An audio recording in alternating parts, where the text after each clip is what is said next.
Is Borderlands back? Well, after the Borderlands movie flopping the way it did, surprisingly over onto Steam charts, Borderlands 2, Borderlands 3, the Game of the Year edition, and even the pre-sequel have received over a 100% increase to their player count. But the real question is, why is this happening? I honestly think personally it's because you have to kind of get the bad memory of watching the movie out of your head and then bring back the good memories of the games, but that's just me. But if we look into the player count, the first one I'm going to look into is Borderlands 3. Borderlands 3 averaged about 3,400 players for this past, I guess, 6-7 months into this year, and suddenly when the movie dropped, it shot up from 3,000 up to 8,000, then 10,000, and it keeps going higher and higher day by day, to the point where we hit 14,900 players in the last 24 hours, which is absolutely insane for just Borderlands in general. The fact that they're getting this many players, can you imagine how many more players this would be if the movie was good? But not only that, we go into our favorite Borderlands of all time, Borderlands 2. Borderlands 2 over the past 6 months was pretty stagnant at the same 3,000, 4,000 player counts, and then suddenly it shot right back up. It is a little bit lower than Borderlands 3. There is only 8,000 people playing on PC currently, but of course it is a 10-year older game than Borderlands 3, so that is to be expected. Borderlands Game of the Year isn't as dramatic as the other ones. I mean, kind of. It started off with 200 to 300 a month, and then it shot up to 2,000, 3,000. And if you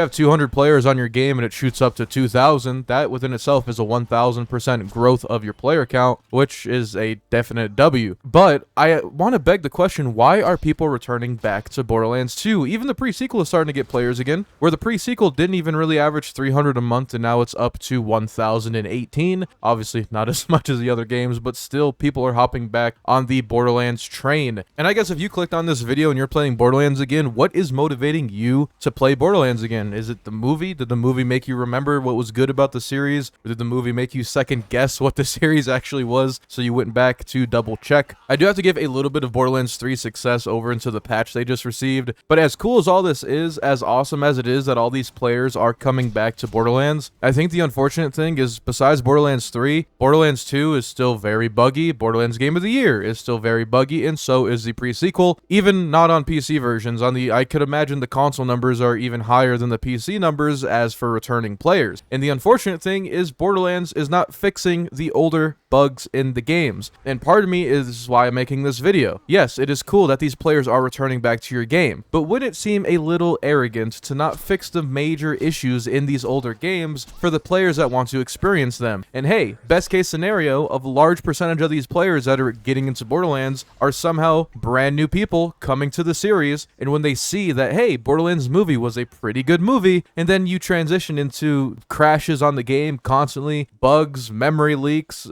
unfair balancing with OP levels, it's going to turn a lot of people off. But I think that is why Borderlands 3 is getting so many players right now. It is by far the most supported game in the franchise with the least amount of game-breaking bugs, other than like a vendor crash, or that's really it. But Borderlands 3 is still the easiest Borderlands of the bunch. It's the easiest to get into. It's very casual. It hands you legendaries. It just hands players dopamine. So I can understand why it has the most amount of players right now. If you want the people to experience the full Borderlands experience, they should be able to do that without any interruptions, without any issues. But I should also mention that if you are playing any of these games on console, I don't know if it's the same thing. I know on PC at least, we have a whole ton of issues with the Borderlands series, like a whole bunch, especially with the older games. If you have high-end hardware, you actually get punished for having high-end hardware, and it just makes your game almost borderline unplayable at times, or just ruins the overall experience. If I have any console viewers in the audience, let me know if it's really that bad on console, especially the last-gen consoles. I could already imagine last-gen is a freaking mess. But I wish I could just make a statement to just simply go back to the old Borderlands games. It's been the testament of time. I feel like a lot of creators are trying to,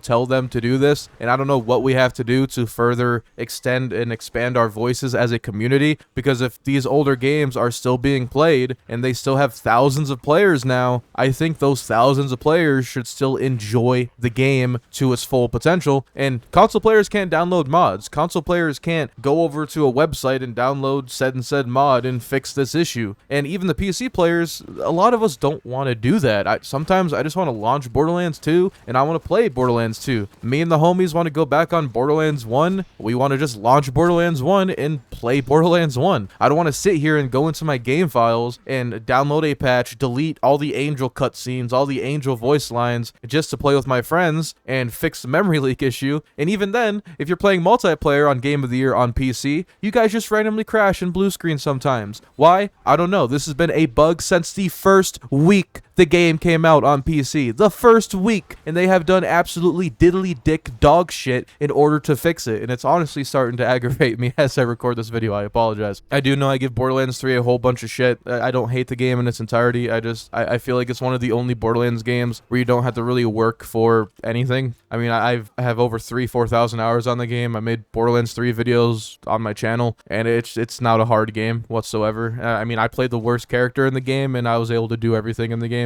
And I hope in the future games are actually challenging in the Borderlands series, bring back like hard things, but not overwhelmingly hard things, to where the OP levels are the only thing that's difficult. Because there's a difference between making the actual content difficult and then making all the health bars really big. There's a very big difference. Do things that make the game fundamentally harder on a mechanical standpoint, and stop making the game artificially harder on a let's make this percentage higher standpoint. All right, that's the end of Rant Termex. If you want to see more videos, let me know in the comments down below. I'll let you go, and I'll see you guys later.